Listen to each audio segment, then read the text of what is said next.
வணக்கம்.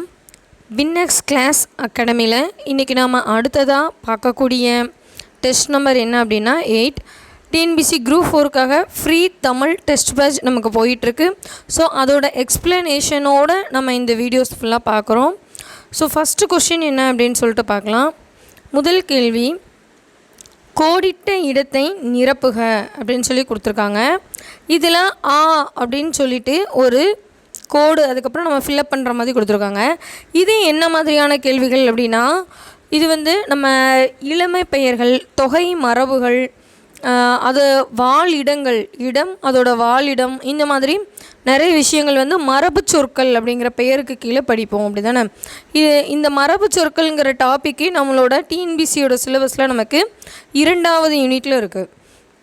ஸோ இந்த மரபு சொற்கள் டாப்பிக்கில் படிக்கிறதுல முதல் கேள்வியாக நமக்கு இதை கொடுத்துருக்காங்க. ஆ அப்படிங்கிறதுக்கு பார்த்த உடனே மந்தை அப்படின்னு தோணலாம். ஏன்னா நம்ம மரபு சொற்களில் மந்தைங்கிறதும் ஆங்கிறதுக்காக நம்ம படிப்போம். ஸோ மந்தைங்கிறது எப்போ வரும் அப்படின்னா, ஆட்டு மந்தை அப்படின்னு சொல்லிட்டு மொத்தமாக அதோட வாழிடம் பேசப்படும் போது மட்டும் வரும். ஆனால் வெறுமனையாக ஓரெழுத்து ஒரு மொழியில் உள்ள ஆ அப்படின்னு சொன்னால் அதுக்கான ஆன்சர் என்னவாக இருக்கும்னா, ஆ அப்படிங்கிறதுக்கான பொருளே ஃபஸ்ட்டு என்ன அப்படின்னா பசு, ஆடு அப்படின்னு சொல்லி இரண்டையும் சேர்த்தே குறிப்பிடுவாங்க. அதிகமான இடங்களில் பசு அப்படிங்கிறத மட்டும் தான் குறிப்பிட்டிருப்பாங்க. ஸோ பசுவோட இருப்பிடம் அப்படின்னு சொல்லி நமக்கு இதில் கேட்கல.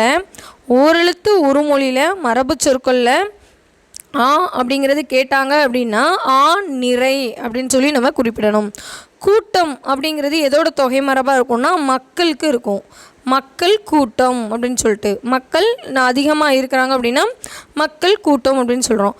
பட்டி அப்படின்னா ஆட்டுப்பட்டி, ஆட்டை ஒரு பட்டி கட்டி தான் அந்த காலத்தில் ஆடுகளை வளர்ப்பாங்க. ஸோ ஆட்டுப்பட்டியில் ஆடு குட்டி போட்டிருக்கு அப்படிங்கிற மாதிரிலாம் ஒரு வார்த்தைகள் நம்மளோட முன்னோர்கள் சொல்லி நம்ம பார்த்துருப்போம். ஓரெழுத்து ஒரு மொழியில் ஆ அப்படிங்கிற வார்த்தை வந்துச்சுன்னா அதுக்கு நிறை அப்படிங்கிறது தான் நமக்கு பதிலாக இருக்கும். ஓகேவா?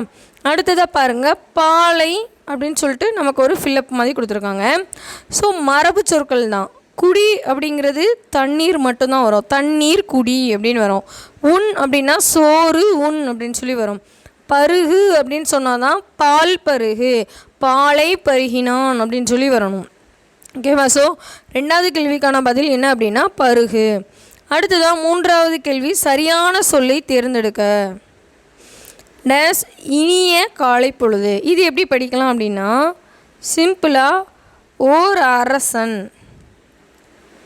இது நம்ம ஸ்கூல் புக்கில் இருக்கக்கூடிய ஒரு எக்ஸாம்பிள் தான். ஒரு குளம். ஓகேவா? ஓர் அரசன் ஒரு குளத்தில் குளித்தான். ஓகேவா? நீங்கள் அப்படி கூட ஒரு சென்டென்ஸாக ஞாபகம் வச்சுக்கலாம். ஓர் அரசன் ஒரு குளத்தில் குளித்தான். ஓர் அப்படிங்கிற வார்த்தை எப்போ வரும் அப்படின்னா, உயிரெழுத்தாக இருக்கக்கூடிய ஏலேருந்து நம்ம உயிரெழுத்துன்னு சொல்லக்கூடிய அந்த 12 எழுத்துக்களும் வரும்போது ஓர் அப்படிங்கிற அந்த எழுத்து வரும். ஓகேவா? அடுத்தது பாருங்கள், ஒரு அப்படிங்கிற எழுத்து எப்போ வரும்னா மெய் எழுத்துடன் உயிர் இணையும் போது, மெய் ப்ளஸ் உயிராக இருக்கும். இப்போ கூங்கிறது எப்படி இருக்குது பாருங்கள், இக்கு கூட்டல் ஊ தான் என்னது நமக்கு கூ. ஸோ இந்த கூங்கிற எழுத்து முதல் எழுத்தாக வந்திருக்கும் போது நம்ம முன்னாடி ஒரு அப்படிங்கிற வார்த்தையை பயன்படுத்தணும். அப்போ எங்கெல்லாம் உயிரெழுத்து வருதோ அங்கெல்லாம் ஓர் அப்படிங்கிற வேர்டை யூஸ் பண்ணணும். எங்கெல்லாம் உயிர் மெய்யெழுத்து வருதோ அங்கெல்லாம் நம்ம ஒரு அப்படிங்கிற வேர்டை பயன்படுத்தணும். இப்போ நமக்கு என்ன கொடுத்துருக்காங்க, டேஸ் இனிய காலை பொழுது, இ. அப்போது 2வது எழுத்தாக நமக்கு என்ன வந்திருக்கு, இ. இது உயிரெழுத்துக்களில் ஒன்று. அப்போ பதில் என்னது, ஓர் அப்படின்னு சொல்லி நமக்கு வரணும். ஓகேவா? 3வது கேள்விக்கான பதில் ஓர். 4வது கேள்வி பாருங்கள், பொருத்தமான சொல் எது. தற்போது அழிந்து வரும் விலங்கினம் அப்படின்னு சொல்லி ஒரு கொஸ்டின் மார்க்கோடு முடிச்சிருக்காங்க. ஸோ இது ஒரு வினாக்கான கேள்வியாக இருக்குது. நீங்கள் இந்த மாதிரி கொஸ்டின்ஸ் உங்களுக்கு ஃபில்லப் பண்ணி பார்க்க தெரியல அப்படின்னா கொஸ்டினை ஃபுல்லாகவே ரீட் பண்ணி அந்த 4 ஆப்ஷனுமே ஃபில் பண்ணி பாருங்கள். தற்போது அழிந்து வரும் விலங்கினம் எது, தற்போது அழிந்து வரும் விலங்கினம் யார், தற்போது அழிந்து வரும் விலங்கினம் எவை, அழிந்து வரும் விலங்கினம் யாவை. ஓகேவா? ஸோ நமக்கு பார்த்தோன்னே தெரியுது தற்போது அழிந்து வரும் விலங்கினம் எது அப்படின்னு சொல்லும்போது தான் நமக்கு அந்த கொஸ்டின் ஃபுல்ஃபில்லாக வருது. அடுத்ததாக 5வது கேள்வி பாருங்கள், பொருத்தமான சொல் தேர்ந்தெடுக்க. நான் நன்றாக படித்தேன். ஓகேவா? இதுவுமே முடிஞ்ச வரை ஃபில்லப் பண்ணிப்பாங்க. நான் நன்றாக படித்தேன், ஆகையால் நல்ல மதிப்பெண் பெற்றேன். ஆகையால்ங்கிறது எப்போ வரும் அப்படின்னா, இப்போ முத்தமிழ் இருக்குன்னா இயல், இசை, நாடகம் அப்படின்னு சொல்கிறோம். அந்த இடத்துல ஒரு பிரிவினை நம்ம கமா போட்டு பிரிவினை சொல்லி 3 விஷயங்கள் பேசுகிறோம் அப்படின்னா அந்த இடத்துல ஆகையால் அப்படிங்கிற வார்த்தை வந்தால் சரியாக இருக்கும். ஆகவே அப்படிங்கிறது எப்போ வரும் அப்படின்னா நம்ம பட் அப்படிங்கிற வேலை இங்கிலீஷில் கன்ஜக்ஷனுக்கு யூஸ் பண்ணுவோம்ல, அந்த மாதிரியான ஒரு இடங்களில் ஆகவே ஆனால் அப்படிங்கிற வேர்டெலாம் நமக்கு அந்த மாதிரியான ஒரு விஷயங்களில் மட்டும்தான் வரும். இப்போ பாருங்கள், நான் நன்றாக படித்தேன் அதனால் நல்ல மதிப்பெண் எடுத்தேன். அதனால் சொல்கிற வேர்டு அவங்களையே மென்ஷன் பண்ணுற மாதிரி இருக்குது, அப்படி தானே? நான் அதனால் அதனால்னு சொல்லக்கூடிய வேர்டு யாரை பற்றி சொல்லிகிட்டு இருக்காங்களோ அவங்களையே மென்ஷன் பண்ணுற மாதிரி இருக்குது. அதனால் இதுக்கான பதில் என்ன அப்படின்னா அதனால் அப்படிங்கிறது வரும். நான் நன்றாக படித்தேன் அதனால் நல்ல மதிப்பெண் பெற்றேன். அடுத்தது பாருங்கள், கரு மேகங்கள் வானில் திரண்டன. ஒரு ஃபில்லப் கொடுத்துட்டு மழை பெய்யவில்லை, மேலும் மழை பெய்யவில்லை அப்படின்னு சொல்ல மாட்டோம். அவ்விதமாய் மழை பெய்யவில்லை அதுவும் சொல்ல மாட்டோம். அப்போது என்ன மாதிரியான பதில் வரும் பாருங்கள். அவ்வாறெனில் மழை பெய்யவில்லை அதுவும் வராது. ஆயினும் மழை பெய்யவில்லை, மேகக்கூட்டம் எல்லாம் வானில் திரண்டு இருந்துச்சு, இருட்டாயிருச்சு ஊர், ஆனாலும் மழை பெய்யலை நமக்கு அப்படின்னு சொல்கிறோம்ல, அதை தான் ஆயினும் மழை பெய்யவில்லை அப்படிங்கிற வேர்டு வரும். அடுத்து பாருங்கள், ஓவிய வரி வடிவத்தை டேஸ் என்பர். ஓவிய வரி வடிவத்தை டேஸ் என்பர். ஓவிய வரி வடிவம், ஓவிய எழுத்து. ஓவியத்தில் வரி வரி வரி வடிவம் அப்படின்னாலே நம்ம எழுதக்கூடிய எழுத்தை தான் வரி அப்படின்னு சொல்லுவோம், அப்படி தானே? ஓவிய வரி வடிவத்தை டேஸ் என்பர் அப்படின்னு சொல்கிறது இது ஒரு லைனு, சரியான இணைப்பு சொல், இது ஒரு வரி. ஸோ இதை தான் சொல்கிறோம். வரி அப்படிங்கிறதே மோஸ்ட்லி எழுத்து அப்படிங்கிற ஒரு வேர்டை தான் நமக்கு மென்ஷன் பண்ணோம். 8வது கேள்வி பாருங்கள், கேள்வி கேட்கும் ஒவ்வொரு குழந்தையும் விஞ்ஞானி தான். அப்புறம் ஒரு ஃபில்லப் கொடுத்துட்டு குழந்தைகள் தான் முதல் விஞ்ஞானிகள் அப்படின்னு சொல்லி கொடுத்துருக்காங்க. ஸோ இதுலேயுமே எனவே குழந்தைகள் தான் முதல் விஞ்ஞானிகள் அப்படின்னு சொல்லிட்டு வருமா, இல்லைனா ஆகையால் வருமா, அதனால் வருமா, ஏனெனில் வருமா? கேள்வி கேட்கும் ஒவ்வொரு குழந்தையும் விஞ்ஞானிகள் தான், எனவே குழந்தைகள் தான் முதல் விஞ்ஞானி அப்படின்னு சொல்கிறது தான் நமக்கு சரியான சென்டென்ஸாக ஃபுல்ஃபில் ஆகும். 9th கொஸ்டின் பாருங்கள், சோறு. ஓகேவா, இதுவும் நம்ம படிக்கக்கூடிய அந்த மரபு சொற்கள் தான். சாப்பிடு, உன், தின், சுவை அப்படின்னு சொல்லி கொடுத்துருக்காங்க. சோறு அப்படின்னாலே நம்ம என்ன சொல்லணும் அப்படின்னா உன். ஓகேவா, சோறு அப்படின்னா உன் அப்படின்னு சொல்லிட்டு நம்ம சொல்லணும். அடுத்ததாக பாருங்கள், டேஸ் நடு திராவிட மொழி அப்படின்னு சொல்லி நமக்கு கேட்டிருக்காங்க. ஸோ நமக்கு நடு திராவிட மொழி எதுவாக இருக்கும் இதில் அப்படின்னா மண்டா, குமாபி, தோடா, மால்தான் இருக்குது. ஸோ வட திராவிட மொழிகள் நம்ம படிச்சிருப்போம் ஏற்கனவே, ஈஸியாக இருக்கக்கூடிய 3 தான் இருக்கும். குரு, மால்தோ, பிராகுயி, இந்த 3 நமக்கு வட திராவிட மொழிகள். ஓகேவா, அடுத்ததாக பாருங்கள், தென் திராவிட மொழிகள் அப்படின்னு சொல்லிட்டு ஒன்று படிப்போம். தமிழ், மலையாளம், கன்னடம், தோடா, கோத்தா, கொரலா, யுருகா அப்படின்னு சொல்லிட்டு கொஞ்சம் நிறைய கண்டனில் படிப்போம். வட திராவிட மொழிகள் ரொம்ப அதிகமாக இருக்கும். ஸோ நீங்கள் படிக்கும்போதே நடு திராவிட மொழிகள் ரொம்ப அதிகமாக இருக்கும். ஸோ தென் திராவிட மொழிகளும் வட திராவிட மொழிகளும் ஈஸியாக ஞாபகம் வச்சுக்கிட்டீங்க அப்படின்னா இந்த இடத்துல இப்போ நடு திராவிட மொழி எது அப்படின்னு சொல்லி நம்மளால் ஈஸியாக பிக்கப் பண்ண முடியும். மண்டாங்கிறது. அப்போ குமாபி, தோடா, மால்தோ இதெல்லாம் தென் திராவிட மொழிகள். ஓகேவா, ஓகே. அடுத்தது பொருந்தா இணை. ஓகேவா, கொஸ்டினை கரெக்டாக ரீட் பண்ணிக்கோங்க. பொருந்தாத இணை எது அப்படின்னு சொல்லிட்டு தான் நம்மகிட்ட கேட்டிருக்காங்க. ஓகேவா, இதை பார்ப்போம். ஃபஸ்ட்டு அவளது தந்தை நீக்கம், இது பிழை, அதில் நீக்கினது அவள் தந்தை, சரிதான். சென்னை என்று நகரம், சென்னை என்னும் நகரம்னு வரும், இதுவும் சரிதான். மக்கள் கிடையாது, இது பிழையாக இருக்கா? இல்லை, இது சரியாக தான் இருக்குது. ஆனால் ஆப்போசிட்டில் இருந்தால் தான் சரியாக இருந்திருக்கும். மக்கள் கிடையாங்கிறது பிழை நீக்கத்தில் வராது. ஒன்றோ அல்லது இரண்டோ, ஒன்றோ இரண்டோ, இதுவும் சரியாக தான் இருக்குது. அப்போ ஆப்ஷன் சி தான் நமக்கு இதில் பொருந்தாத இணைகள். ஓகேவா, அடுத்ததாக பாருங்கள், இப்போது என்ன கேட்டிருக்காங்க நமக்கு அப்படின்னா 12வது கேள்வியில் சரியான இணை எது அப்படின்னு சொல்லி கேட்டிருக்காங்க. பிழை திருத்தம். பாருங்கள், பிழை என்னென்னா சில அறிஞர், திருத்தத்தில் அறிஞர் சிலர், இது சரி. அதுகள் அப்படின்னு சொல்லி கொடுத்துருக்காங்க, அவை, இது தவறு. நாட்கள் தவறு. யான் தான் சென்றேன், யான் சென்றேன். எதனாலனா இதெல்லாம் வேறு மீனிங் வருது, இதெல்லாம் வேறு மீனிங்கில் நமக்கு ஃபுல்ஃபில் ஆகுது. நாள் அப்படின்னா இங்கே நாட் அப்படிங்கிறது மட்டும்தான் வரும். கல் அப்படின்னு சொல்லும்போது நம்ம 2 நாட்களை சேர்த்து குறிப்பிடுற மாதிரி இருக்குது. ஆனால் இங்கே ஒரு நாளை தான் நமக்கு குறிப்பிட்டிருக்காங்க. ஸோ ஒருமைப்பன்மை இதுலேயே நமக்கு இருக்குது. ஆனால் சில அறிஞர் சிலர் ரெண்டுக்குமே நமக்கு மீனிங் மாறவில்லை. ஸோ அதுக்கான பதில் என்ன அப்படின்னா ஏ ஆப்ஷன். அடுத்ததாக பாருங்கள் 13வது கேள்வி, பிழை நீக்கி எழுதுக.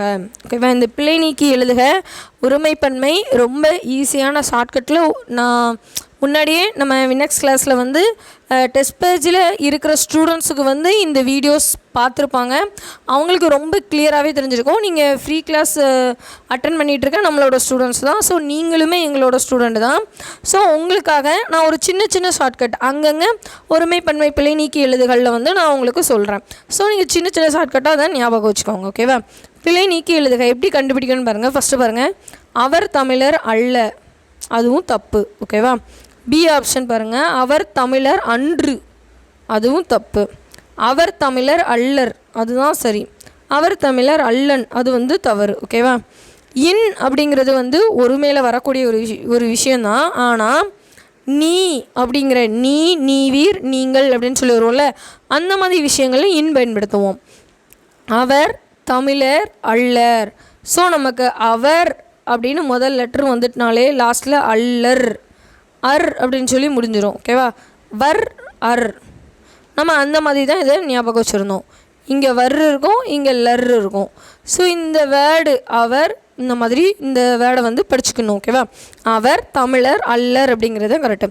அன்றுங்கிறது எங்கே வரும் தெரியுமா, ஒன்று அப்படின்னா அன்று அப்படின்னு வரும். ஓகேவா, ஒன்று அப்படிங்கிறது என்ன மீனிங்கில் இருக்குன்னா ஒரு பழம். ஓகேவா, எண்ணிக்கை ஒன்று குறிப்பிட்டு அல்ல நீ மட்டும் அப்படின்னு சொல்லி ஒருத்தர் மட்டும் குறிப்பிட்டு பேசக்கூடிய எல்லா இடங்கள்லையும் ஒன்று அப்படின்னு வரக்கூடிய இடங்களில் அன்று அப்படிங்கிறது வரும். இப்போது இதில் ஏன் வரல அப்படின்னா அவர் தமிழர் அன்றுன்னு கொடுத்துருக்காங்க. இதில் ஏன் அன்று கிடையாது அப்படின்னு சொன்னோன்னா, தமிழர் அப்படின்னு சொல்லும்போது ஒருத்தரன் குறிப்பிட்டிருக்கான், என்ன இதில் அப்படி குறிப்பிடப்படவில்லை. அதனால தான் இந்த இடத்துல அன்று அப்படிங்கிற வேர்டு வந்து நமக்கு தவறாக குறிப்பிட்டிருக்கு அப்படின்னு சொல்லியிருக்கோம். ஓகேவா, அடுத்ததாக 14வது கேள்வி பாருங்கள்.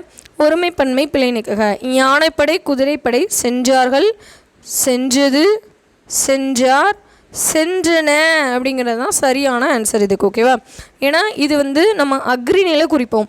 அக்ரிநிலை வந்து நம்ம குறிக்கும்போது ஒன்று அதுன்னு வரணும், அல்லனா அன சென்றன, இந்த ரெண்டு தான் அதிகபட்சமாக நமக்கு வரும். ஓகேவா, சென்றது அப்படின்னு சொல்லும்போது அதிகபட்சமாக பறவைகள் குறிக்கக்கூடிய ஒரு இதாக இருக்கும்.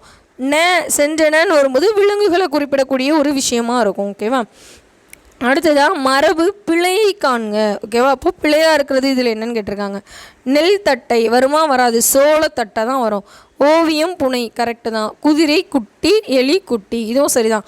அப்போது இதில் சோளத்தட்டை கம்பந்தட்டை அப்படின்னு சொல்லிட்டு தான் நமக்கு வந்திருக்கணும். 16வது கேள்வி பாருங்கள். பிழை அச்சு தொடர் காண்க. பிழை அச்சு தொடர் எது அப்படின்னு சொல்லி கேட்டிருக்காங்க. ஒன்றுக்கொடு, கபிலபரணர், அத்தனை பழம், இது எல்லாமே பிழையானது. பிழை அச்சது என்ன அப்படின்னா சிறிய பெண். எதனால் அப்படின்னா இங்கெல்லாம் பாருங்கள், இதில் இக்கு வந்திருக்கு, இப்பு வந்திருக்கு, இதில் இப்போ வந்திருக்கு. நம்ம இக்கு இப்பு வல்லினம் எங்கே மிகும் அப்படின்னு பார்ப்போம். அப்படின்னா அதிகபட்சமாக கசதபல வல்லினம் மிகுன்னு பார்ப்போம்.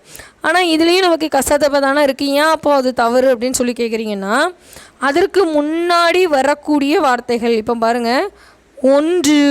ஓகேவா, அடுத்து கபில, அடுத்தது அத்தனை. இப்போ இதிலெல்லாம் பெயரச்சங்கள் வருது பாருங்கள் அதிகபட்சமாக. ஒன்று, ஒன்றோ, ஈ, அந்த மாதிரி பெயரச்சம் அப்படின்னு வரக்கூடிய இடத்துல இப்போ சிறிய பெண், சிறிய அப்படி சொல்லும்போது வருது. ஸோ பெயரச்சத்துக்கு அடுத்து நமக்கு கசதப மிகாது. அதனால தான் பிழை அச்சத்தொடர் எதுன்னு கேட்கும்போது சிறிய பெண் அப்படின்னு சொல்லிட்டு எடுக்கணும். ஓகேவா, அடுத்ததாக பாருங்கள். பிழையானவை. 17வது கேள்விக்கு பிழையானவை எதுன்னு கேட்டிருக்காங்க. ஸோ பிழையானது செய்து பார்த்தேன், செய்து வினையச்சம் வருது. வினையச்சத்துலேயும் வல்லினம் நமக்கு மிகாது. ஓகேவா, அடுத்தது எந்த பணம். ஓகேவா, எந்த பணம். 3வது ஒன்று பாருங்கள், இது கான். ஓகேவா, இது கான்.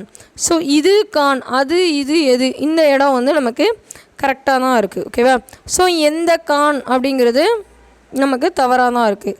ஸோ இந்த இடத்துல பி தான் நமக்கு பிழையானவை. ஓகேவா, 1 மற்றும் 2 தான் நமக்கு பிழையானவை. அடுத்ததாக 18வது கொஷின் பாருங்கள். சரியானவை எவை அப்படின்னு சொல்லிட்டு நமக்கு கேட்டிருக்காங்க. சரி, 18வது கேள்வி பாருங்கள். சரியானவை எவை அப்படின்னு சொல்லிட்டு நம்மக்கிட்ட கேட்டிருக்காங்க. கோரைப்புல், பச்சைப்பட்டு, தண்ணீர் பானை. ஓகேவா, இதை ரீட் பண்ணும்போதே நமக்கு ஃபீல் ஆகுது. கோரை புல் கரெக்டு தான், பச்சை கலரில் பச்சை பட்டு, தண்ணீர் பானை, பானையில் தண்ணீர் தான் நம்ம வைப்போம். ஸோ அனைத்தும் சரி அப்படின்னு சொல்லி எடுக்கணும். அடுத்தது பாருங்கள் 19 வல்லினம் மிகும் இடங்களில் சரியானவை எவை அப்படின்னு சொல்லிட்டு நமக்கு கேட்டிருக்காங்க. சான்றோர் பேரவை, இதில் வல்லினம் நமக்கு மிகுமா? சான்றோர் பேரவை மிக வாய்ப்புகள் இருக்குது. சார் இதில் வல்லினம் மிகாது. சான்றோர் பேரவை, ஓர் அப்படின்னு சொல்லி முடிகிற எந்த ஒரு வேர்டுலையுமே நமக்கு வல்லினம் மிகாது. ஓகேவா? தயிர் சோர், தயிர் சோர், இதில் ஏன் வல்லினம் மிகும் அப்படின்னு சொல்லிட்டு பார்த்தோம் அப்படின்னா தயிர், ஓகேவா, ஈ இருக்குது, ஈ குட்டல் ஆ, இதுதான் நமக்கு ஈயாக மாறி இருக்கும். ஃபினிஷிங்கில் நமக்கு இரு கொடுத்துருக்காங்க. ஓகேவா? இர். இப்போது இது ஆர் அப்படின்னு சொல்லி இருக்குது. நமக்கு ஓர் வரக்கூடிய இடத்துல தான் அது நமக்கு சேராது. ஆர் வரக்கூடிய இடத்துல வல்லினம் மிகும். அதே மாதிரி பின்னாடி கசதபை இருக்கானு பார்க்கணும். கசதபை இருந்தால் தான் ஆறு வரக்கூடிய இடங்கள்லையும் நமக்கு வல்லினம் மிகும். ஓகேவா? அடுத்தது கீழ்ப்பக்கம், இதில் இப்பு வரும். ஓகேவா? அதில் வல்லினம் மிகவும் வைப்போம். எடுத்துக்காட்டு, அப்போ எடுத்துக்காட்டு இதுலேயும் நம்ம ஸ்கூல் டேஸில் எழுதும்போது எடுத்துக்காட்டு அப்படின்னு எழுதுவோம். இதுலேயும் வல்லினம் மிகும். அப்போ 2, 3, 4 இங்கெல்லாம் நமக்கு என்ன செய்யும் அப்படின்னா வல்லினம் மிகும் அப்படின்னு சொல்லி கொடுத்துருக்காங்க. அடுத்ததாக பாருங்கள் 20வது கேள்வி, வல்லினம் மிகுபவை எவை அப்படின்னு சொல்லிட்டு நம்மகிட்ட கேட்டிருக்காங்க. திட்டக்குழு சரிதான். ஆணை பிறப்பித்தது, இது கரெக்டு தான். ஐ வெளிப்படையாக தோன்றக்கூடிய இடங்களில் நமக்கு வல்லினம் மிகாது. சிறப்பு பரிசு, ஓகேவா, சிறப்பு பரிசு வல்லினம் மிகும். அடுத்ததாக வேலையில்லா பட்டதாரி, இதுலேயும் நமக்கு வல்லினம் மிகும். ஓகேவா? ஸோ 20வது கேள்விக்கு ஆன்சர் என்ன அப்படின்னா 1, 3, 4 மட்டும் சரி. அடுத்தது 21 பாருங்கள். ஒற்று பிழை அற்றதை காண்க, ஒற்று பிழை அற்றதை காண்க. சேகர் புதிதாக வாணிகம் தொடங்க கடைபிடித்தார். ஓகேவா? அது சரி. நாங்கள் என்றும் தூய்மையை கடைபிடிப்போம், இதில் இப்போ வந்திருக்கணும் ஆக்சுவலாக, ஸோ வரல நமக்கு. ஓகேவா? அடுத்ததாக பாருங்கள். இரும்பை பயன்படுத்தி செய்த கோடாரி, கரெக்டு தான். தங்கத்திலான ஆன பொருட்கள் குறைவாக கிடைக்கின்றன, ஸோ இதுவும் கரெக்டு தான். ஒற்று பிழை அற்றது எதெல்லாம் அப்போ 1, 3, 4 மட்டும். ஓகேவா? அடுத்தது பாருங்கள். வல்லினம் மிகும் இடம் காண்க. ஓகேவா? இதில் பாருங்கள் ஃபஸ்ட்டு கார் பருவம். ஓகேவா? வல்லினம் மிகும் இடம் கார் பருவம் மிகும். தைப்பூசம் மிகும். விழாக்காலம் மிகும். கார்காலம் மிகாது. எதனால் அப்படின்னு சொல்லி பாருங்கள். ஏன் கார் பருவம் மிகுது, கார் காலம் மிகலை அப்படின்னு சொல்லிட்டு பாருங்கள். கார் பருவம் அப்படின்னு சொல்லும்போது இது ஒரு இலக்கணம் இருக்குது. அல்வழியில் மிகுதல். ஓகேவா? அல்வழியில் மிகுதல் அப்படின்னு சொல்லிட்டு கார் பருவத்தில் மிகும். ஓகேவா? இப்போ கார் காலம் எதனால் மிகாது அப்படின்னா கார் கூட்டல் காலம்னு இதை பிரிப்போம். பின்னாடி கால பெயர் வருகிறது, அப்படி தானே? காலம் அப்படின்னு சொல்லும்போது இது காலத்தை குறிக்கக்கூடியது. கார் பருவம் சொல்லும்போது இந்த பருவத்தில் நம்ம அந்த நெற்பயிரை நடக்கூடிய அந்த கிளைமேட்ஸ் இருக்குல்ல, அதை மட்டும்தான் அதில் மென்ஷன் பண்ணுறாங்க. மற்றபடி அந்த காலங்களை அவங்க மென்ஷன் பண்ணி சொல்லலை. கார் பருவம்னா நமக்கு குளிர்காலமாக இருக்கும் தெரியுமா, குளிராக இருக்கிறது தான் கார் பருவம். ஏன்னா முன்னாடி உள்ள தமிழ் சொற்கள் எல்லாமே நமக்கு வேறு மாதிரியான தமிழ் சொற்கள் தான் நமக்கு நம்மளோட முன்னோர்கள் சொல்லிகிட்டு இருந்திருப்பாங்க. இப்போது எக்ஸாம்பிள் எப்படி சொல்லணும்னா முன்னாடி வீட்டோட சாவியை திறவுகோல் அப்படின்னு சொல்லுவாங்க. நம்ம இப்போது சாவி அப்படின்னு சொல்லி நிறைய பேர் சொல்லிகிட்டு இருக்கோம். ஒவ்வொரு வட்டாரத்துலேயும் ஒவ்வொரு சொல் இருக்கும். ஸோ கார் பருவம் வருது, நீ சீக்கிரமாக இந்த விதைகளை நடு அப்படின்னு சொல்லுவாங்கள்ல.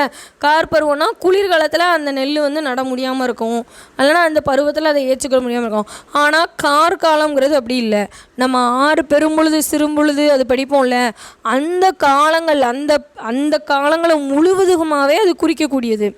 ஸோ நம்ம குளிர்காலத்தை கார் பருவம்னு சொல்கிறோம். கார் காலம்னு சொல்லும்போது அந்த பருவகாலம் முழுமையாக சொல்கிறனால இது ஒரு காலப்பெயராக இருக்குது. அப்போ காலப்பெயரில் நமக்கு என்ன செய்யாது அப்படின்னா வல்லினம் மிகாது. ஓகேவா? அப்போ பதில் என்னவாக இருக்கும் அப்படின்னா 1, 2, 3. ஓகே. அடுத்தது பாருங்கள் 23வது கேள்வி. இதில் எதெல்லாம் சரியாக இருக்கும் அப்படின்னு சொல்லிட்டு நம்ம பார்க்கணும். ஓகேவா? பல் கூட்டல் பசை பற்பசை, செடி கூட்டல் கொடி இக்கு வராது இதில். ஓகேவா? ஓடை கூட்டல் ஓரம் ஓடை ஓரம், பல கூட்டல் உயிர் பல உயிர். எதனால் இதில் இக்கு வராது? கசதவை மிகுன்னு முன்னாடி தானே மேம் சொன்னீங்க, அப்போ ஏன் இதில் மிக்காது அப்படின்னு சொல்லி கேட்குறோன்னா, செடி வினையெச்சம். ஓகேவா, செடி அப்படின்னு நம்ம சொல்லும்போது அது என்னவா இருக்குது? வினையெச்சமாக இருக்குது. வினையெச்சத்துலேயும் பெயரெச்சத்துலேயும் நமக்கு வல்லினம் மிகாது. ஓகேவா, ஸோ செடி கொடி அப்படின்னு சொல்லும்போது நம்ம இந்த இடங்களில் என்ன குறிப்பிடலாம் அப்படின்னா 1, 3, 4 மட்டும் சரி. ஸோ இதை நான் உங்களுக்கு சொல்லும்போது உங்களுக்கு கொஞ்சம் கன்ஃபியூஸாக இருக்கிற மாதிரி இருக்குன்னா, நீங்கள் வல்லினம் மிகுமிடங்கள் மிகாமிடங்கள் சரியாக படிக்கலைன்னு அர்த்தம். ஒரு டைம் நம்ம ஸ்கூல் புக்கில் ஓல்டு தமிழ் புக்ஸ்லேயும் இருக்குது, நியூ தமிழ் புக்ஸ்லேயும் இருக்குது, நம்ம வின்னர்ஸ் கிளாஸ் அகாடமியோட புக்லேயும் இருக்குது. நம்ம நோட்ஸ் கொடுத்துருப்பாங்க நம்ம சார். ஸோ நம்ம சார் வந்து புக்கு ரெடி பண்ணி சேல்ஸ் பண்ணிகிட்ருக்காங்க. அந்த புக்கில் இதை விட ப்ரீஃபாக நல்லா எக்ஸ்பிளைன் பண்ணியிருப்பாங்க. ஸோ நீங்கள் உங்களுக்கு சரியாக புரியலைன்னா அதிலெல்லாம் போய் ரெஃபர் பண்ணி பாருங்கள். உங்களுக்கு இன்னும் கொஞ்சம் பெட்டர் ஃபீல் இதில் கிடைக்கும். ஓகேவா, அடுத்தது பாருங்கள், 24வது கேள்விக்கு சரியான இணை. தமிழ் கூட்டல் பேசு, தமிழ் பேச்சு தவறு. தமிழ் கூட்டல் பேச்சு, தமிழ் பேச்சு. கை கூட்டல்கள் கைகள், ஈ கூட்டல்கள் ஈக்கள். ஓகேவா, ஸோ அப்போது இதுக்கான பதில் என்னென்னா 24க்கு ஏ. தமிழ் கூட்டல் பேசு, தமிழ் பேசு அப்படின்னு சொல்கிறதுல வந்து நமக்கு பேசுங்கிற வினை வந்து சீக்கிரமாக முடிஞ்சிருச்சு. பின்னாடி வரதில் வினை முடிஞ்சு அதுக்கு நமக்கு உபயோகப்படுத்தப்பட இடம் முடியாத ஒரு இடமாக இருக்கிறனால அந்த இடத்துல நமக்கு வல்லினம் மிகாது. ஓகேவா, அடுத்தது 25 பாருங்கள், வல்லினம் மிகா இடங்களை காண்க. எலி கடிக்கும். ஓகே, இங்கே வல்லினம் மிகாது. தரும்படி சொல், வல்லினம் மிகாது தான். தோழி கூச்சு, வல்லினம் மிகாது. தாய் தந்தை, வல்லினம் மிகாது. அனைத்துமே சரிதான், வல்லினம் மிகா இடங்கள் இதில் எல்லாமே தான். அடுத்தது பாருங்கள், 26வது கேள்வி. பேச்சு வழக்கு எழுத்து வழக்கு அப்படின்னு சொல்லி நம்ம கொடுத்துருக்காங்க. ஸோ இடது பக்கம் நமக்கு என்ன கொடுத்துருக்காங்க பாருங்கள், கீழே ஆப்ஷன்ஸ்லாம் பார்த்துக்கோங்க. இடது பக்கம், இடப்பக்கம் அப்படின்னு வரும், அது சரிதான்.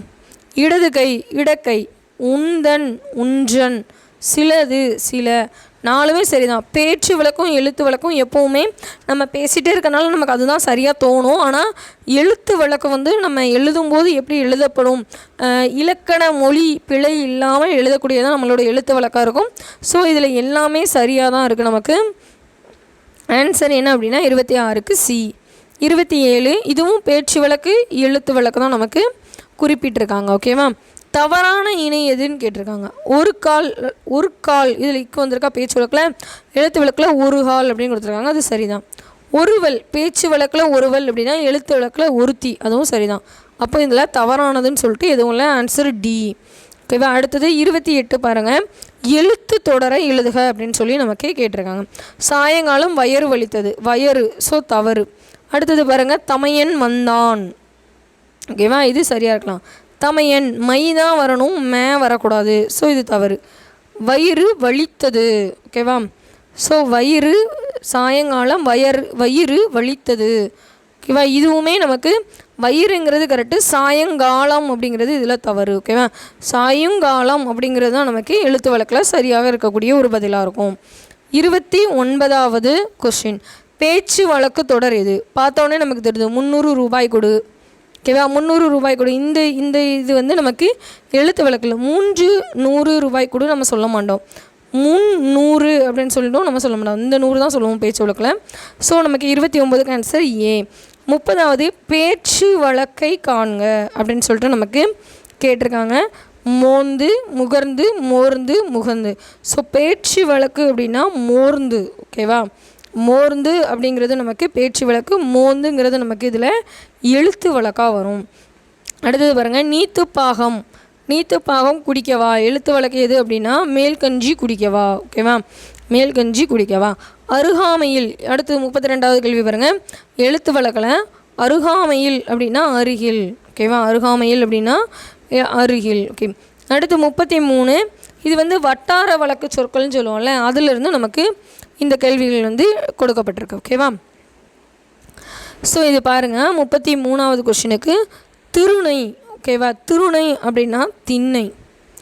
திருகை அப்படின்னா அந்த காலத்துலேருந்து இப்போவுமே ஒரு சிலரோட பாட்டி வீடுகள் எல்லாம் பார்த்திங்கன்னா திருக்கையில் போட்டு நான் அரைச்சி எடுத்தேன் அப்படின்னு சொல்லுவாங்க. என்னென்னா மாவரைக்கக்கூடிய கல் திருக்கை.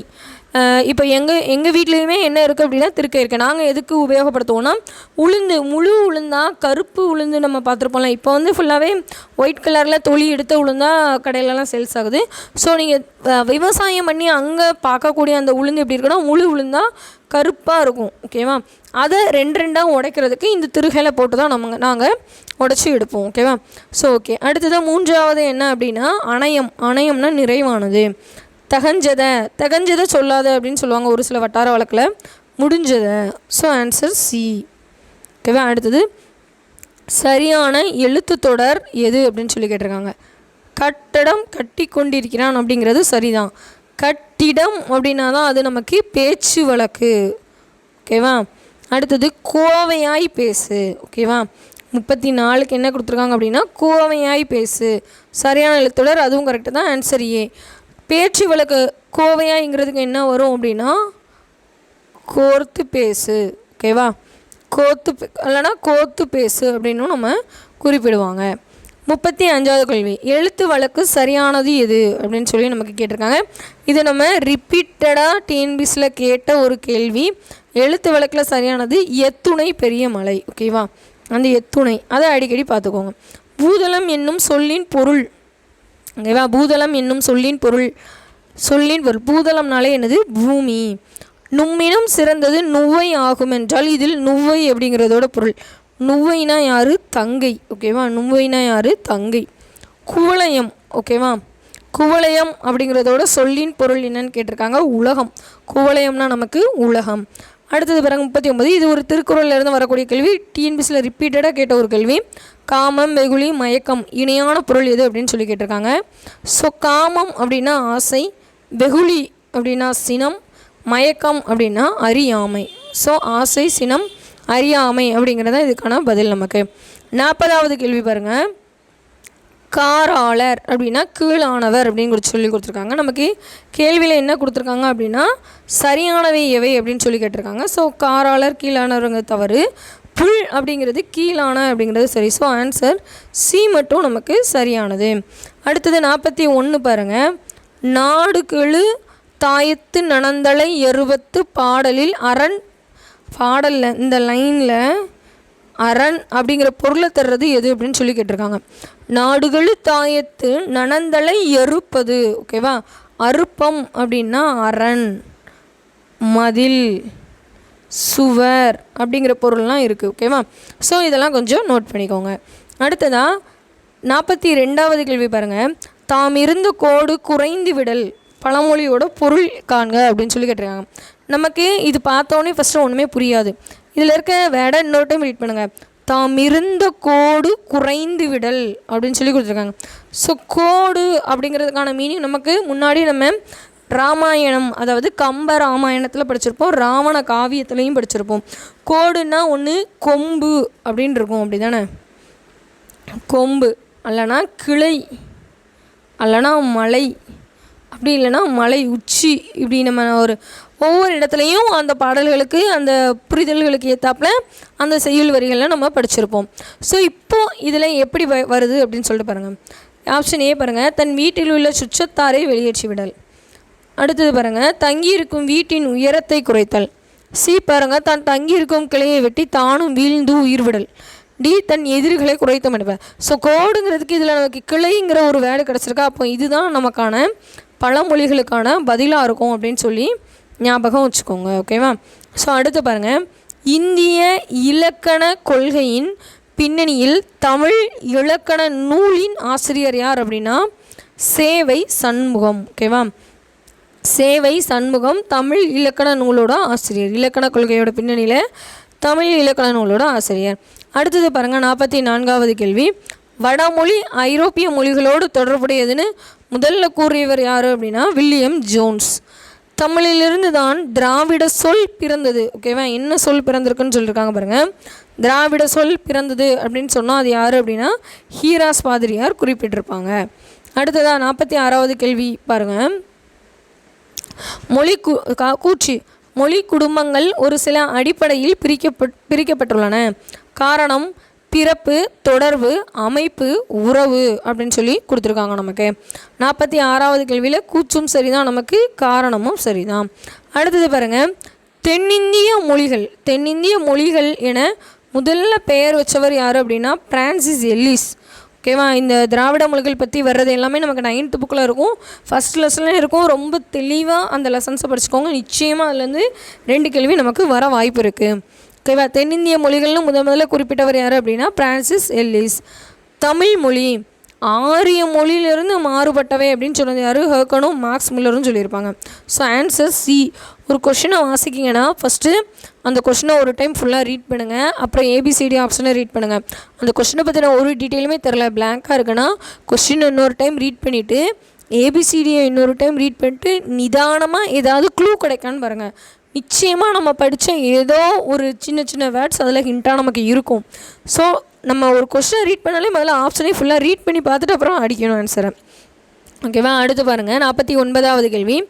எந்த மொழிகளில் பொருள்களின் தன்மையை ஒட்டி பால் பாகுபாடு உள்ளது? ஓகேவா, 49வது கேள்வி திராவிட மொழிகளில் அப்படி இருக்குது அப்படின்னு சொல்லி நமக்கு குறிப்பிட்டிருப்பாங்க. அடுத்தது 50வது கேள்வி பாருங்கள். திணை, பால், எண் காட்டாத மொழி எது அப்படின்னா மலையாள மொழி. மலையாள மொழியில் இவை எதுவும் காட்டப்பட்டிருக்காது அப்படின்னு சொல்லி நம்மளே ஸ்கூல் புக்கில் பார்த்துருப்போம். அடுத்தது பாருங்கள், திராவிடம் என்னும் சொல்லின் பொருள் அல்லாதது.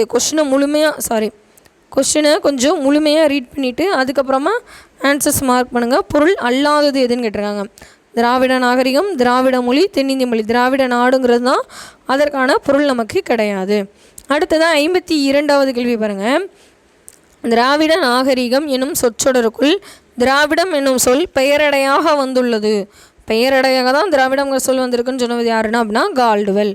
இந்தியாவில் எத்தனை மொழி குடும்பங்கள் உள்ளது அப்படின்னு சொல்லி நம்மகிட்ட கேட்டிருக்காங்க. 12 மொழி குடும்பங்கள். இது எல்லாமே நிறைய கவுண்ட்டாக தான் இருக்கும். எல்லா கவுண்ட்ஸுமே நம்ம ஸ்கூல் புக்கில் இருக்க கண்டென்ட் தான். ஸோ அதை படிச்சிங்கன்னா இதுக்கு உங்களுக்கு கொஞ்சம் ஈஸியாக இருக்கும். இது வந்து கண்டென்ட் ஓரியடாக உள்ள கொஸ்டின்ஸ் இப்போ நம்ம பார்த்துட்ருக்குது. ஸோ இதை உங்களுக்கு எக்ஸ்பிளைன் பண்ணி இது இதனால தான் அப்படின்னா ஒரு பெரிய லெசன் எடுக்கிற மாதிரி இருக்கும். ஸோ அதனால தான் கொஸ்டின் ரீட் பண்ணி ஜஸ்ட் ஆன்சரோடு மார்க் பண்ணி நீங்கள் இதை ஞாபகம் வச்சுக்கோங்க அப்படின்னு சொல்லி மென்ஷன் பண்ணிகிட்ருக்கேன். ஓகேவா, ஸோ அடுத்து 54th கொஸ்டின் பாருங்கள். தமிழ் வேர்ச்சொல் ஆய்வில் புகழ்பெற்றவர் யார் அப்படின்னா தேவநேய பாவனர். அடுத்தது பாருங்கள், ஒரு மொழிக்கு பொதுவாக எத்தனை ஒலிகள் இருந்தால் போதும் அப்படின்னு கேட்டிருக்காங்க. 35 ஒலிகள் இருந்தால் போதும் ஒரு மொழிக்கு. ஆனால் நம்மளோட தமிழில் ஆல்ரெடி நம்மகிட்ட இருக்கிற நம்மளோட எழுத்துக்கள் வச்சு நம்மகிட்ட 33 ஒலிகள் நம்மக்கிட்டே இருக்குது. அப்போ இன்னும் ஒரு 2 ஒலிகள் கம்மியாக இருக்குது. நம்ம அந்த 2 ஒலியுமே நம்மளோட தமிழை வளம் செரிக்க வச்சுட்டோம் அப்படின்னா நம்மளோட தமிழ் பொதுவான ஒரு மொழிக்கு பொதுவான அத்தனை ஒலிகளையும் பெற்றிருக்கக்கூடிய ஒரு மொழியாக நமக்கு வந்துடும். ஓகேவா, அடுத்தது 56வது கேள்வி பாருங்கள். எகர வரிசை உயிர் மெய் கூறில் எழுத்துக்களை அடுத்து 2 புள்ளிகள் இடப்பட்டால், ஓகேவா, இந்த மாதிரி எகர வரிசைக்கு அடுத்து 2 புள்ளி இப்படி இடப்பட்டால் அழைக்கப்படுவது. ஓகேவா, அப்படி இந்த மாதிரி வச்சாங்க அப்படின்னா இந்த மாதிரி வைக்கக்கூடிய இந்த டேர்ம்ஸை நம்ம என்ன மாதிரி குறிப்பிடுவோம் அப்படின்னா ஔகார வரிசை அப்படின்னு சொல்லி சொல்லுவோமா. முன்னாடி உள்ள டேஸில் படிக்கும்போது அந்த உயிரெழுத்துக்கள் 12 படிக்காமல் இந்த மாதிரி படிச்சிருக்காங்க. ஸோ அதனால் நமக்கு அதை அப்படி கொடுத்துருக்காங்க. ஓகேவா, அடுத்தது 57வது கொஸ்டின் பாருங்கள். துப்பு அப்படின்னா வலிமை, கூம்பு அப்படின்னா பாய் மரம், புகார் அப்படின்னா ஆட்சி முகம், தகார் அப்படின்னா தகுதி இல்லாதவர். ஆப்ஷன் என்னவாக இருக்கும் அப்படின்னா ஆன்சர் ஏ. ஓகேவா, 58 பாருங்கள். கண்டகர் அப்படிங்கிற பொருளோட பொருத்தம் என்ன அப்படின்னா கண்டகர் அப்படின்னா கொடியவர். ஓகேவா, அடுத்ததாக கரூர் மறு பெயர்களில் பொருந்தாதது எது அப்படின்னு சொல்லி நம்மகிட்ட கேள்வி கேட்டிருக்காங்க. தெளிவாக ரீட் பண்ணிக்கோங்க. கரூர் அப்படிங்கிறதுல பொருந்தாதது. கரூரை எப்படிலாம் சொல்லலாம்? கருவூர் வஞ்சி சொல்லலாம். ஆனால் கரர் அப்படிங்கிறது கிடையாது. ஸோ கரருங்கிறது தான் இதுக்கான பதில். அடுத்து பாருங்கள், திரு ஆவினன்குடி மறு பெயர் என்ன அப்படின்னு சொல்லி கேட்டிருக்காங்க. பழனி. ஓகேவா, இதுக்கான பதில் என்ன அப்படின்னா 60வதுக்கு பழனி. இதெல்லாம் ரொம்ப இம்பார்ட்டண்டான கொஷின். அதாவது முருகருக்கு அறுபடை வீடுகள் இருக்குது. அறுபடை வீடுகளுக்கும் இப்போது நாம் குறிப்பிட்டு சொல்லிகிட்டு இருக்கக்கூடிய ஊர்கள் கிடையாது. ஓகேவா, திருத்தணி சொல்கிறோம், அடுத்தது திருச்செந்தூர் சொல்கிறோம், பழனி சொல்கிறோம், ஸோ நம்ம இப்போ பார்த்துட்டு இருக்கக்கூடிய எந்த ஒரு பெயர்களுமே முன்னாடி உள்ள பெயர்கள் கிடையாது. பழங்காலத்து பெயர்களும் அந்த முருகருக்கான பெயருமே வேறு வேறு இருக்கும். நம்ம எத்திக்ஸ் புக்லேயும் அதோட டீட்டெயில்ஸ் இருக்கும். அதே மாதிரி நம்மளோட 11th 12th புக்ஸ்லேயும் அங்கங்கே நம்ம இதோட டீட்டெயிலை மொழிபெயர்ப்பு, அதாவது மொழிபெயர்க்க, மொழியோடு விளையாடு அப்படின்னு சொல்லக்கூடிய கண்டனில் ஒரு லெசன், ஒரு யூனிட் ஃபுல்லாக முடிஞ்சதுக்கப்புறம் வரக்கூடிய விஷயங்கள் இது இருக்கும். ஸோ திரு ஆவினன்குடி பழனி முருகரை பழனி தண்டாயுதபாணின்னு எல்லோரும் சொல்லுவோம். ஆனால் அந்த முருகரோட பேர் என்ன, திரு ஆவினன்வாள் குடி அரசன். ஓகேவா? ஸோ இந்த மாதிரி நிறைய இருக்குது. திருச்செந்தூர் அப்படின்னு சொல்கிறோம். அந்த ஊரோட முற்கால பேர் என்னன்னா திருச்சீர் அலைவாய், இல்லைனா அலைவார் சீர் அப்படின்னு சொல்லிட்டு அதை பேர் சொல்லுவாங்க. திருத்தணியில் உள்ள முருகரை வந்து தணிகைநாதன், தணிகை வேந்தன் அப்படின்னு சொல்லிட்டு குறிப்பிடுங்க. ஸோ நிறைய பேர்கள் இருக்குது, அதெல்லாம் கொஞ்சம் நோட் பண்ணி வச்சுக்கோங்க அப்பப்போ. 61வது கேள்வி, தருமபுரி சரியானவை எவைன்னு கேட்டிருக்காங்க. தருமபுரினா தகடூர் தான். அடுத்ததாக சிதம்பரம்னாலும் தில்லை தான். ஓகேவா? ரெண்டுமே சரிதான். நமக்கு ஆன்சர் என்ன அப்படின்னா இதுக்கு சி. ஓகேவா? சி. அடுத்தது ராஜராஜேஸ்வரம் இதோட மறு என்ன அப்படின்னு சொல்லி கேட்டிருக்காங்க. ஓகேவா? தாராசுரம் ராஜராஜேஸ்வரம். ஓகேவா? அடுத்தது 63ல் தவறானது எது அப்படின்னு சொல்லிட்டு கேட்டிருக்காங்க. மயிலாடுதுறைனா மயூரம், கரெக்டு தான். மயிலை அப்படின்னா என்ன தெரியுமா? மயிலாப்பூர். ஓகேவா? சாரி, தவறாக எழுதிவிட்டேன். மயிலை அப்படின்னா மயிலாப்பூர் அப்படின்னா தான் மயிலை. அப்போ இதில் தவறானது 2 மட்டும். ஓகேவா? 1 மட்டும் சரின்ட்டு 1 மட்டும்னு போட்டக்கூடாது. தவறானது என்னது, 2வது மட்டும் தான் நமக்கு தவறானது. 64வது கேள்வி பாருங்கள். பொருத்தம் இல்லாதது அப்படின்னு சொல்லி கேட்டிருக்காங்க. 64 பொருத்தம் இல்லாதது. சேலம்னா சேரளம், வேதாரண்யம் திருமறைக்காடு, திண்டிவனத்துக்கு புலிக்காடு அப்படின்னு வராதுண்ணே. ஓகேவா? அடுத்துதான் விருதாச்சலம் முதுகுன்றம், அதுவும் கரெக்டு தான். 65வது கொஸ்டின் பாருங்கள். அப்படி பொருத்தமானது எது அப்படின்னு சொல்லி கேட்டிருக்காங்க. பழவேற்காடு. ஓகேவா? பொருத்தமானது எதுன்னு கேட்டிருக்காங்க. பழவேற்காடுனா புளியங்காடு கிடையாது. திண்டுக்கல் தருமபுரம் கிடையாது. விருதுநகர் பரம்பை கிடையாது. திருத்தணினா திருத்தணிகை, கையோடு சேர்ந்து வரும். ஓகேவா? அடுத்தது செங்கல்பட்டோட மருவு பெயர்கள் என்னன்னு சொல்லி கேட்டிருக்காங்க. செங்கை, செங்கழுநீர்பட்டு. அப்போ ஆன்சர் சி. ஓகேவா? அடுத்தது 67வது கேள்வி பாருங்கள். சரியானதை காண்கன்னு சொல்லி கொடுத்துருக்காங்க. மைசூர் அப்படின்னா எருமையூர், இதுவும் சரிதான். மைசூர்னா மகிசூர் அப்படின்னு சொல்கிறதும் நமக்கு சரிதான். அடுத்ததான் 68வது கேள்வி பாருங்கள். சின்னத்தரிப்பேட்டை. ஓகேவா? 68வது நமக்கு என்ன கொடுத்துருக்காங்க அப்படின்னா சின்னத்தரிப்பேட்டை அப்படின்னா சிந்தாரிப்பேட்டை தான். குஞ்சூர் அப்படின்னா குன்னூர். Answer C. 68க்கு ஆன்சர் சி. 69 இப்போ தான் நம்ம முன்னாடி பார்த்தோம். மயிலாப்பூரோட மருவு மயிலை. ஓகேவா? அடுத்து 70 பாருங்கள். பூவிருந்தவள்ளி அதோட மருவிய பேர் என்ன அப்படின்னா இப்போ எல்லோரும் பூந்தமல்லி, சென்னையில் பூந்தமல்லின்னு ஒரு ஏரியா சொல்கிறோம்ல, முன்னாடி வந்து அதை பூவிருந்தவள்ளி அப்படின்னு சொல்லிட்டு சொல்லியிருப்பாங்க. அடுத்து 71வது கேள்வி. 71வது கேள்வி பாருங்கள். பொருத்தமான இணை எது அப்படின்னு சொல்லி நமக்கு கேட்டிருக்காங்க. புதுச்சேரி புதுசைங்கிறது தவறு. புதுக்கோட்டைனா புதுகை அப்படிங்கிறது சரியான பதில். ஓகேவா? அடுத்ததாக பைம்புலில். ஓகேவா? அடுத்தது பைம்புலில், இதுக்கு பம்புலி அப்படின்னு பேர். ஆக்சுவலாக பைம்புலி இது வந்து எங்களோட ஊர்கிட்ட இருக்குது. எங்களுக்கு வந்து தென்காசி டிஸ்ட்ரிக்கு. ஸோ இங்கே வந்து பைம்புலி அதாவது பம்புலி அப்படின்னு சொல்லுவாங்க. பஸ்ஸுலேயே நமக்கு பஸ் ரூட் போடும்போதே பைம்புலி பம்புலி ரெண்டுமே ஸ்லாஷ் போட்டு அடிச்சிருப்பாங்க. ஸோ இது எதுக்காக இப்போ இந்த கண்டென்ட் உங்களுக்கு சொல்கிறேன்னா, டெஸ்ட்டில் போய் பைம்புலினா என்னவாக இருக்கும் அப்படின்னு நீங்கள் யோசிச்சுட்டு இருக்கும்போது நான் சொன்ன இந்த சின்ன ஒரு வேர்டு வந்து உங்களுக்கு எங்கேயோ நம்ம இந்த மாதிரி ஏதோ கேள்விப்பட்டோமே அப்படின்னு சொல்லும்போது இது ஞாபகம் வரும். ஏன்னா வேறு பிளேசஸில் இருக்கவங்களுக்கு வந்து அது ஈஸியாக அந்தந்த வேர்ட்ஸ் வந்து ஞாபகம் அவ்வளோ சீக்கிரமாக வராதுல்ல, அதுக்காக இது தெரிஞ்சுக்கிட்டால் உங்களுக்கு ஈஸியாக இருக்கும்னு சொன்னேன். ஓகேவா? அடுத்ததான் 73வது கேள்வி பாருங்கள். பொருந்தா இணை என்ன கேட்டிருக்காங்க அப்படின்னா பொருந்தா இணை. கும்பகோணம் அப்படின்னா குடந்தை, மன்னார்குடி மண்ணை, உதகமண்டலம் ஊட்டி, திருநின்றவூர் அப்படின்னா திருவூர் கிடையாது, திண்ணனூர் அப்படின்னு சொல்லிட்டு வரும். திருநின்றவூர் அப்படின்னா திண்ணனூர். இதுவுமே நமக்கு எங்கே இருக்குது அப்படின்னா சென்னையில் இருக்குது. நீங்கள் சென்னை டு சென்னை புறநகர் ரயில்வே சொல்லுவாங்கள்ல, எக்மோரோட central station, Chennai central station, சென்ட்ரல்லேருந்து திருத்தணி போகிற ட்ரெயினில் ஏறினீங்க அப்படின்னா ஒரு 5வது ஸ்டாப்போ 6வது ஸ்டாப்போ இருக்கும்.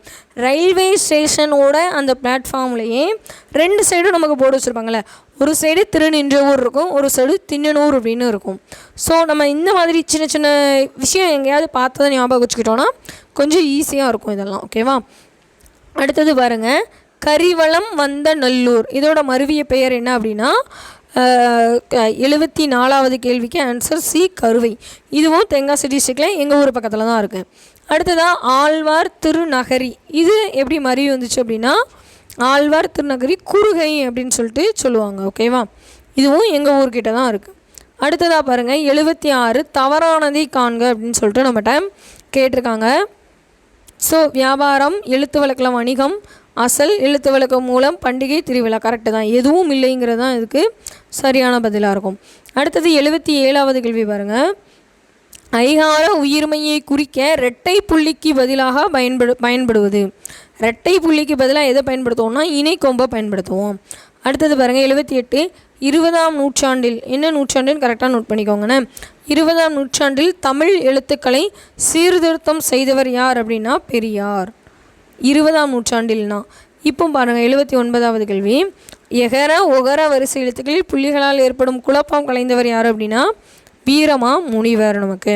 ஸோ இந்த 2 கேள்வியுமே இம்பார்ட்டன்ட், டிஎன்பிசியில் நம்மளை கன்ஃபியூஸ் பண்ணக்கூடிய ஒரு கொஷின்ஸ். ஸோ கரெக்டாக ஞாபகமாக படிச்சுக்கோங்க. அடுத்தது பாருங்கள், இது லாஸ்ட்டாக டிஎன்பிசி 2024 கேட்கப்பட்ட ஒரு கேள்வி. சங்க இலக்கிய அடிகள் எத்தனை அப்படின்னு சொல்லி கேட்டிருக்காங்க. 26,309. ஓகேவா? 26,309. 81வது கேள்வி பாருங்கள், மலையாள மொழியின் மிக பழமையான இலக்கிய நூல், மலையாள மொழியோட பழமையான இலக்கிய நூல் ராம சரிதம். லீலா திலகம் எத்தகைய காலம்? ஓகேவா? லீலா திலகம் எத்தகைய காலம்னா கி 15ஆம் நூற்றாண்டு. ஓகேவா? கிபி 15ஆம் நூற்றாண்டு. அடுத்தது பாருங்கள், தமிழ் மொழி தூய்மை இயக்கம் தோன்றியது. தமிழ் மொழி தூய்மை இயக்கம் எப்போ தோன்றியதுன்னா 20ஆம் நூற்றாண்டோட தொடக்கத்தில். ஓகேவா? தமிழ் மொழி தூய்மை இயக்கம் எப்போ தோன்றினா 20ஆம் நூற்றாண்டோட தொடக்கத்தில். புலவர் 84வது கேள்வி பாருங்கள், புலவர்களால் எழுதப்பட்டு கல் தச்சர்களால் கல்லில் பொறிக்கப்பட்டவை எது அப்படின்னா மெய்கீர்த்தி. முதலாம் ராஜராஜ சோழனால் இது மிகப்பெரிய அளவில் நடைமுறைப்படுத்தப்பட்ட ஒரு விஷயம். 85வது கொஸ்டின் பாருங்கள், தமிழ் சங்கம் பற்றிய மரபு சொற்கள், மரபு செய்திகள் தமிழை தவிர வேறு மொழிகளில் இல்லை அப்படின்னு சொன்னவர் யார் அப்படின்னு கேட்டிருக்காங்க. தனிநாயகம் அடிகள். ஓகேவா? அடுத்தது பாருங்கள் 86வது கேள்வி, தண்டுடுக்கையர் வெண்டலை சிதலவர் அப்படின்னு சொல்லி கொடுத்துட்டு ஒரு லைனை, அதில் சிதலவர் அப்படிங்கிறதோட பொருள் என்னன்னு கேட்டிருக்காங்க. தலைப்பாகை கெட்டவர், அதாவது தலைப்பாகை கட்டுவாங்களா அவங்கள தான் சிதலவர் அப்படின்னு சொல்லி நமக்கு பொருளாக கொடுத்துருக்காங்க. 87வது கேள்வி பாருங்கள், அறிவு அச்சங்காக்கும் கருவி, இதில் அச்சம் எப்படி கொடுத்துருக்காங்க பாருங்கள். அச்சம் என்பதோட பொருள் என்ன அப்படின்னா அழிவு. ஓகேவா? அச்சம் என்பதோட பொருள் என்ன அப்படின்னா அழிவு. அடுத்தது பாருங்கள் கதம். ஓகேவா? கதம், கதம் அப்படிங்கிறதோட பொருள் என்னென்னா சினம். கத சம்கார மூர்த்தி அப்படின்னு சொல்லிட்டு நம்ம சிவபெருமானை சொல்லுவாங்க. ஸோ அதுக்கான பதில் என்ன அப்படின்னா சினம், கோவத்தில் அந்த ஒரு பொருளை சொல்லுவாங்க. அடுத்து 89வது கேள்வி. ஸோ கேள்விகளை பொறுமையாக பாருங்கள். கடம் பொருளில் பொருந்தாதது எதுன்னு கேட்டிருக்காங்க. உடல்னா கடம்னா, மெய்னா கடம்னா, அடுத்துதான் நமக்கு என்ன கொடுத்துருக்காங்கன்னா முகம் கொடுத்துருக்காங்க. முகம்னு வராது, தேகம்னா நம்மளோட உடல் தான். ஸோ கடம் அப்படிங்கிற பொருளில் அது நமக்கு வரும்.